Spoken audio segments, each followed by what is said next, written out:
তমলুকে আমরা দেখলাম যে তুমি প্রচন্ড লড়াই করলে, কতটা জয়ের ব্যাপারে আশাবাদী? জিতবো।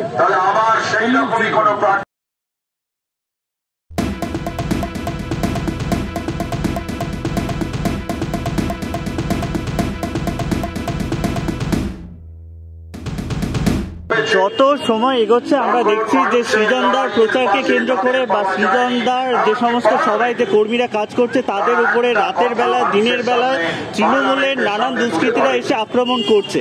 কোথাও গিয়ে কি তৃণমূল ভয় পাচ্ছে? ভয় পাচ্ছে, আক্রমণ করছে, আমরা পাল্টা হবে, আমরা যা হবে পাল্টা। একদিকে আমরা যেমন দেখছি যে সিপিআইএম পার্টি তারা রুজি রুটির কথা বলছে, অন্যদিকে আমরা দেখতে পাচ্ছি মমতা ব্যানার্জি ইমামদের ভাতা বাড়াচ্ছেন, যারা পুজো করেন পূজারীদের ভাতা বাড়াচ্ছেন।